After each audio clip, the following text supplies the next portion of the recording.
देव आनंद अपने अलग अलग स्टाइल, एक्टिंग और लुक्स की वजह से बेहद पॉपुलर होते जा रहे थे। वो उस दौर के सबसे हैंडसम एक्टर्स में से एक थे। लड़कियां उनकी एक झलक पाने के लिए किसी भी हद तक जाने को तैयार रहती थीं। कहा जाता है कि कुछ लड़कियों ने तो इमारत से कूदने की कोशिश तक की थी। जब देव साहब को ये बात पता चली तो वो बेहद दुखी हुए। इस बात ने उन्हें अंदर से इतना तोड़ दिया कि वो कई दिनों तक रोते रहे और खुद की जान लेने तक की कोशिश की, लेकिन किस्मत ने शायद उनके लिए कुछ और ही सोच रखा था। देव आनंद की जिंदगी हमेशा से उतार चढ़ाव से भरी रही। वो जितने बड़े स्टार बने उतना ही बड़ा उनका संघर्ष भी था। वो कभी हार मानने वालों में से नहीं थे। अपनी जिंदगी में उन्होंने वो मुकाम पाया जो हर किसी का सपना होता है, लेकिन यहाँ तक पहुँचने का सफर आसान नहीं था। उन्होंने कई ऐसी सुपरहिट फिल्में भी रिजेक्ट की जो बाद में इतिहास बन गई, जैसे जंगली, जो बाद में शम्मी कपूर ने की और वो फिल्म ब्लॉकबस्टर बन गई। शम्मी कपूर को इसी फिल्म ने एक अलग पहचान दी। इसके अलावा उन्होंने तीसरी मंजिल भी रिजेक्ट कर दी, जिसे बाद में शम्मी कपूर ने किया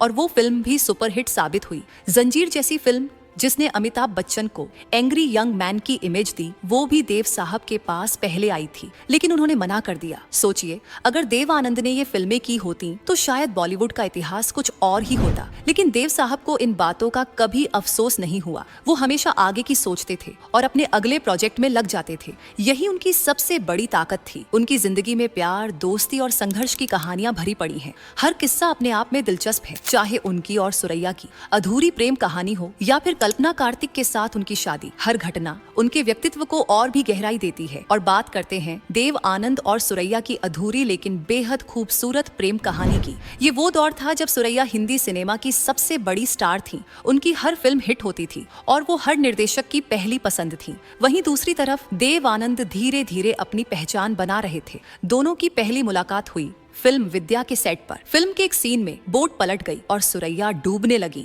देव साहब ने बिना वक्त गंवाए उन्हें बचा लिया। उस वक्त सुरैया ने जो देखा, शायद वो उनकी जिंदगी का सबसे बड़ा मोमेंट था। वो देव साहब की बहादुरी और सादगी पर फिदा हो गई। इसके बाद दोनों के बीच मुलाकातें बढ़ने लगी और उनका प्यार परवान चढ़ा। फिल्म के सेट पर हर कोई उनकी केमिस्ट्री की चर्चा करता था। एक दिन देव साहब ने हिम्मत जुटाई और सुरैया को शादी के लिए प्रपोज कर दिया। उन्होंने 3000 रुपए की अंगूठी देकर सुरैया से कहा, क्या तुम मुझसे शादी करोगी? सुरैया खुशी से झूम उठी। वो ये अंगूठी पहनने ही वाली थी कि उनकी नानी को इस बात की खबर लग गई। सुरैया की नानी को ये रिश्ता मंजूर नहीं था, क्योंकि देव साहब हिंदू थे और सुरैया मुस्लिम। उनकी नानी ने इस रिश्ते को किसी भी कीमत पर मंजूर न करने की ठान ली। उन्होंने सुरैया पर इतना दबाव डाला कि आखिरकार दोनों को अलग होना पड़ा। सुरैया का दिल टूट गया। उन्होंने कभी किसी और से शादी नहीं की। कहा जाता है कि देव आनंद से अलग होने के बाद वो ताउम्र अकेली रहीं। दूसरी तरफ देव साहब भी बेहद दुखी हुए, पर उन्होंने ठान लिया कि वो अपने करियर को और ऊंचाई पर ले जाएंगे। वो हर दर्द को अपनी ताकत में बदलते गए। देव आनंद की ये जिद ही थी जिसने उन्हें हिंदी सिनेमा का सबसे बड़ा सितारा बना दिया।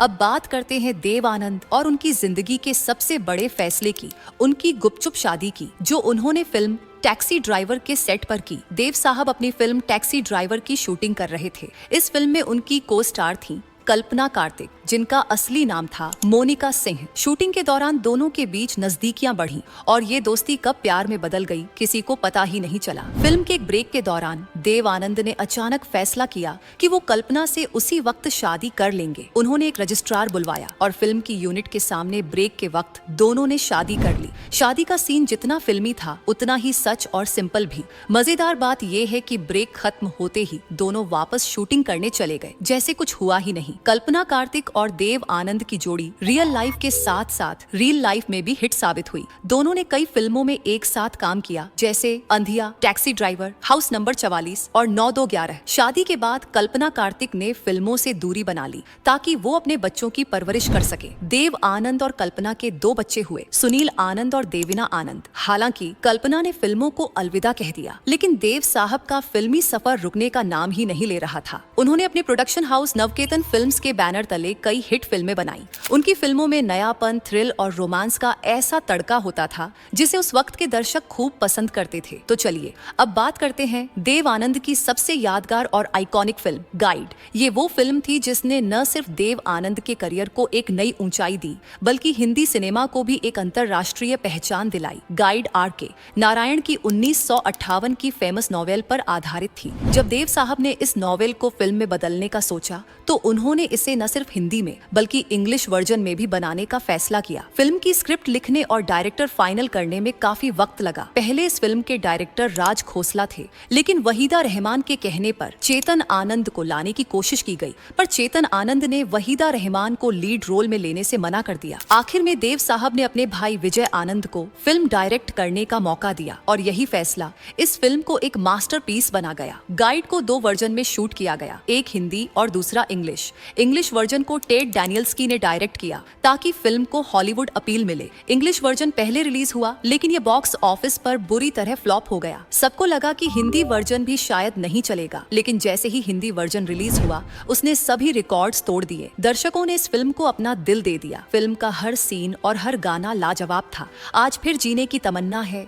गाता रहे मेरा दिल और दिन डाल जाए जैसे गाने आज भी ऑल टाइम हिट माने जाते हैं। फिल्म में लता मंगेशकर और मोहम्मद रफी की आवाज ने 4 चांद लगा दिए। गाइड को उस वक्त ऑस्कर अवार्ड्स के लिए इंडिया की ओर से नॉमिनेट किया गया था। इसके साथ ही फिल्म फेयर अवार्ड्स में भी इसने धूम मचाई। देव आनंद और वहीदा रहमान की केमिस्ट्री ने दर्शकों को दीवाना बना दिया। गाइड की कहानी उस वक्त के कई टैबू टॉपिक्स को छूती थी, जैसे लिव इन रिलेशनशिप और शादी से बाहर रिश्ते। उस वक्त ये कॉन्सेप्ट्स भारतीय सिनेमा के लिए बहुत बोल्ड माने जाते थे, लेकिन देव साहब ने रिस्क लिया और फिल्म हिट हो गई। फिल्म का आखिरी सीन जिसमें देव आनंद तपस्या करते हुए अपनी जिंदगी कुर्बान कर देते हैं, इतना इमोशनल था कि लोग थिएटर में रोने लगते थे। देव साहब को इस फिल्म ने असली लेजेंड का दर्जा दिला दिया। अब वो सिर्फ एक सुपरस्टार नहीं थे, बल्कि सिनेमा के इतिहास का हिस्सा बन चुके थे। तो चलिए अब बात करते हैं देव आनंद की उस फिल्म की जिसने इंडियन सिनेमा में हिप्पी कल्चर को सबसे पहले बड़े पर्दे पर दिखाया, हरे रामा हरे कृष्णा। ये फिल्म अपने वक्त से कई साल आगे थी और दम मारो दम जैसे गाने के जरिए आज भी कल्ट क्लासिक मानी जाती है। हरे रामा हरे कृष्णा का आइडिया देव साहब को उस समय आया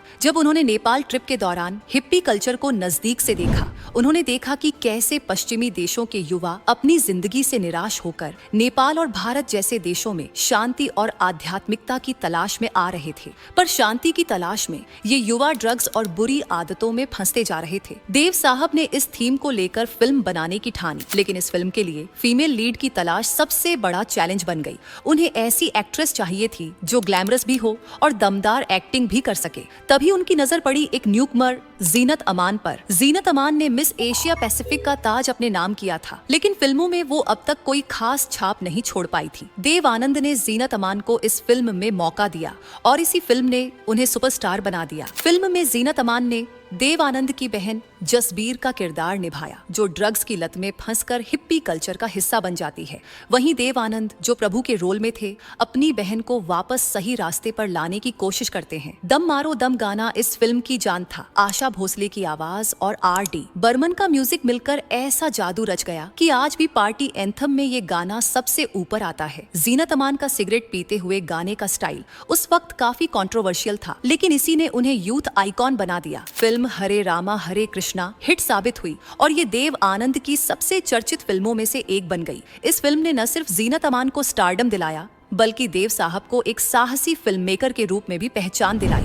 कहा जाता है कि इस फिल्म की वजह से कई पेरेंट्स को अपने बच्चों को समझने और उनकी परेशानियों को देखने का एक नया नजरिया मिला। फिल्म के भावनात्मक पहलू और सामाजिक संदेश ने इसे उस दौर की सबसे यादगार फिल्मों में शामिल कर दिया। तो चलिए अब बात करते हैं देव आनंद और जीनत अमान के रिश्ते की, जो उस दौर में सबसे चर्चित किस्सों में से एक था। देव साहब ने अपनी ऑटोबायोग्राफी रोमांसिंग विद लाइफ में खुलकर ये कबूल किया था कि वो जीनत अमान को लेकर बहुत खास फीलिंग्स रखते थे। सब कुछ हरे रामा हरे कृष्णा के बाद शुरू हुआ। जीनत अमान रातों रात स्टार बन गई थी और देव साहब को ये लगने लगा था कि वो जीनत को प्यार करने लगे हैं। उन्होंने ये बात खुद से भी मान ली थी कि अब वक्त आ गया है कि वो अपने दिल की बात जीनत से कहें। देव आनंद ने एक पार्टी का प्लान बनाया ताकि वो वहाँ जीनत अमान से अपने दिल की बात कह सके। उस वक्त देव साहब शादीशुदा थे और उनके 2 बच्चे भी थे, लेकिन उनका दिल जीनत अमान के लिए धड़कता था। उन्होंने तय कर लिया था कि पार्टी में वो अपने प्यार का इजहार करेंगे, लेकिन किस्मत को कुछ और ही मंजूर था। पार्टी में राज कपूर भी मौजूद थे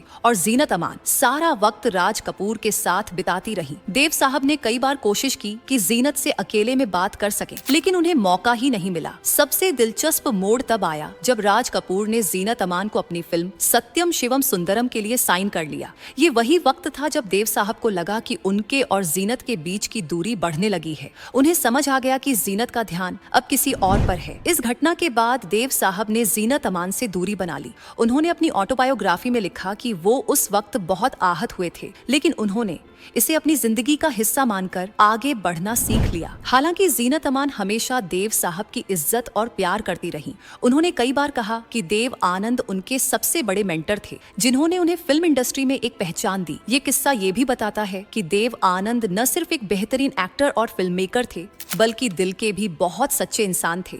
वो अपनी फीलिंग्स को दिल में दबाकर जीनत अमान की खुशी को प्राथमिकता देते थे। तो चलिए अब बात करते हैं देव आनंद साहब के अनमोल करियर के उस गोल्डन फेज की, जहां उन्होंने बॉलीवुड को नई ऊंचाइयों पर पहुंचाया। देव साहब की सबसे बड़ी खासियत ये थी कि वो कभी रुके नहीं। चाहे कितनी भी मुश्किलें क्यों ना आईं, उन्होंने हमेशा आगे बढ़ने का रास्ता चुना। उनके प्रोडक्शन हाउस नवकेतन फिल्म्स ने कई मील का पत्थर साबित होने वाली फिल्में बनाई। CID, काला पानी, पेइंग गेस्ट, ज्वेल थीफ और गाइड जैसी फिल्में उनके करियर की सबसे बड़ी उपलब्धियां थीं। हर फिल्म में उन्होंने एक अलग किरदार निभाया और हर बार वो एक नए अवतार में नजर आए। गाइड के बारे में तो आपको जरूर पता होगा। ये वही फिल्म है जिसने देव आनंद को अमर कर दिया। ये फिल्म उस समय के टैबू टॉपिक्स पर बनी थी। लिव इन रिलेशनशिप, तलाक और आत्म खोज जैसे विषयों को बड़े पर्दे पर दिखाया गया था। लेकिन इस फिल्म के पीछे की कहानी भी बहुत दिलचस्प है। RK नारायण की नोवेल द गाइड पर आधारित इस फिल्म के लिए देव साहब ने विजय आनंद को डायरेक्टर बनाया। फिल्म को 2 भाषाओं में शूट किया गया, एक हिंदी और एक इंग्लिश।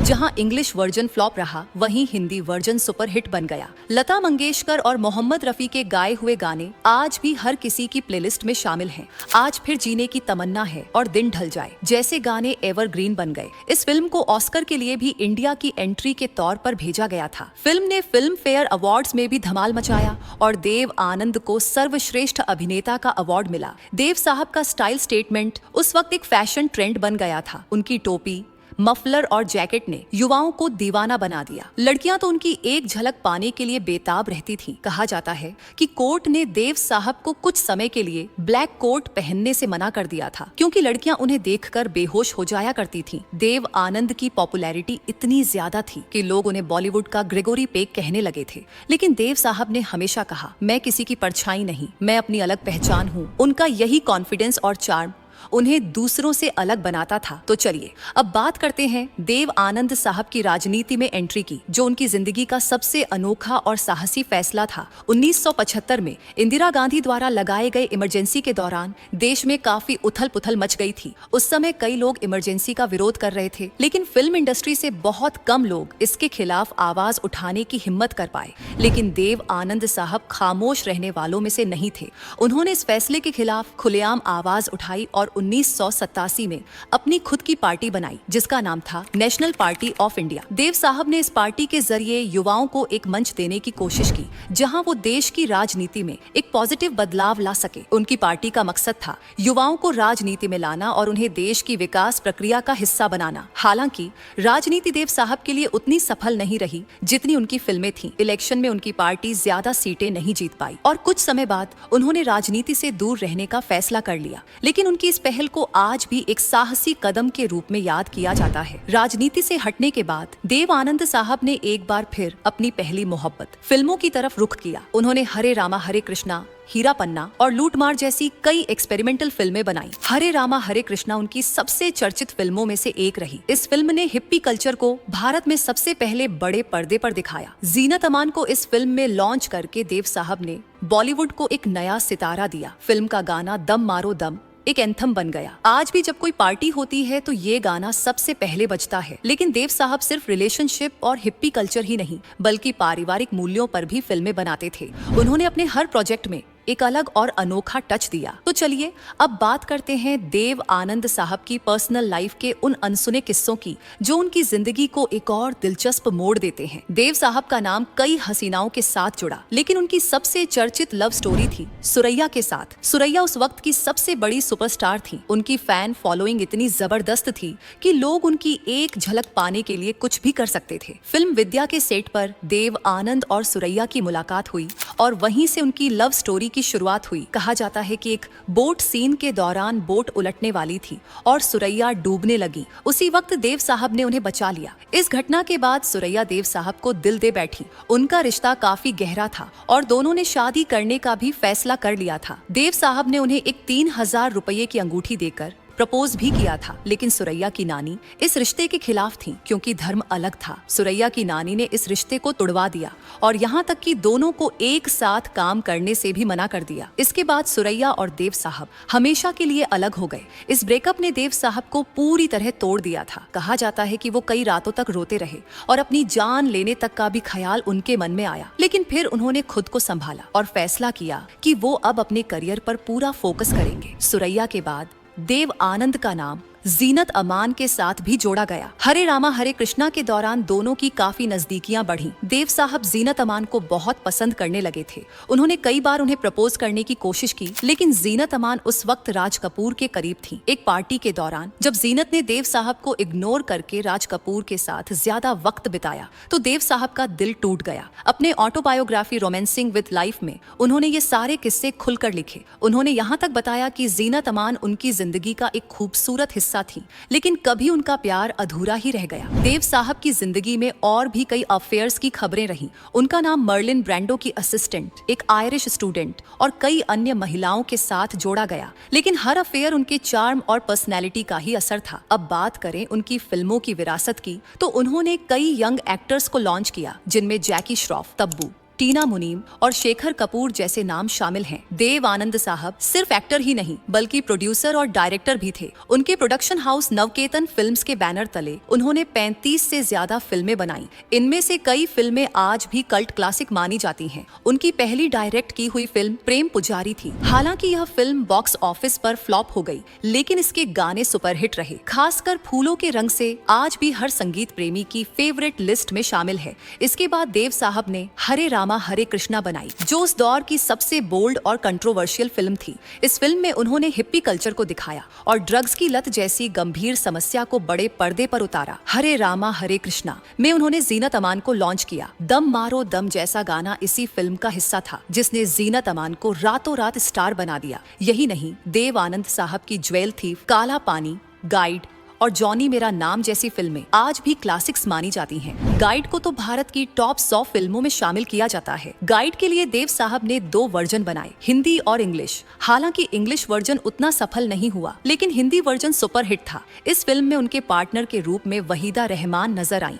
गाइड एक टैबू ब्रेकिंग फिल्म थी जो उस वक्त के लिव इन रिलेशनशिप और एडल्ट्री जैसे विषयों पर खुलकर बात करती थी। इसके बाद देव आनंद साहब ने एक के बाद एक हिट फिल्में दी। ज्वेल थीफ और जॉनी मेरा नाम जैसी थ्रिलर फिल्में बॉक्स ऑफिस पर छा गईं। फिल्म जॉनी मेरा नाम में हेमा मालिनी के साथ उनकी जोड़ी को दर्शकों ने खूब पसंद किया। ये फिल्म बॉक्स ऑफिस की सबसे बड़ी हिट्स में से एक बनी। अब बात करें उनके लेटर ईयर्स की, तो देव साहब 60 की उम्र के बाद भी लीड रोल करते रहे। जहां दूसरे एक्टर्स सपोर्टिंग रोल्स में नजर आने लगे थे, देव आनंद हमेशा हीरो के रूप में स्क्रीन पर छाए रहे। लेकिन 80 के दशक में उनकी फिल्में थोड़ी एक्सपेरिमेंटल हो गईं। हम नौजवान, लश्कर और सच्चे का बोलबाला जैसी फिल्में आईं। इनमें से कुछ हिट रहीं तो कुछ बुरी तरह फ्लॉप हो गईं। 90 के दशक में उनकी फिल्में बॉक्स ऑफिस पर अच्छा प्रदर्शन नहीं कर पाईं, लेकिन देव साहब कभी रुके नहीं। उन्होंने 2000 के दशक में भी मिस्टर प्राइम मिनिस्टर जैसी फिल्में बनाई। भले ही ये फिल्में थिएटर्स में नहीं चली, लेकिन देव आनंद की मेहनत और पैशन पर कोई सवाल नहीं उठा सकता। चार्ज शीट उनकी आखिरी फिल्म थी, जो दिव्या भारती की मौत की मिस्ट्री पर आधारित थी। ये फिल्म रिलीज के 2 महीने बाद 3 दिसंबर 2011 को लंदन में एक हार्ट अटैक की वजह से देव साहब का निधन हो गया। उनके निधन के बाद पूरी फिल्म इंडस्ट्री में शोक की लहर छा गई। एक ऐसा अभिनेता जिसने 6 दशक तक दर्शकों के दिलों पर राज किया, वो हमेशा के लिए इस दुनिया को छोड़कर चला गया। लेकिन देव आनंद साहब आज भी जिंदा हैं, अपनी फिल्मों, अपने गानों और अपने अंदाज में। उनकी एवरग्रीन पर्सनैलिटी और अनमोल योगदान को इंडियन सिनेमा हमेशा याद रखेगा। तो दोस्तों, आपको देव आनंद साहब की कौन सी फिल्म सबसे ज्यादा पसंद है और उनके किस अंदाज ने आपको सबसे ज्यादा प्रभावित किया, हमें नीचे कमेंट सेक्शन में जरूर बताएं। अगर वीडियो पसंद आई हो तो इसे लाइक करें और चैनल को सब्सक्राइब करना ना भूलें। हमें नीचे कमेंट सेक्शन में जरूर बताएं। अगर वीडियो पसंद आई हो तो इसे लाइक करें और चैनल को सब्सक्राइब करना ना भूलें। हम मिलते हैं अगली वीडियो में एक और बॉलीवुड लीजेंड की कहानी के साथ। तब तक के लिए अलविदा। हे।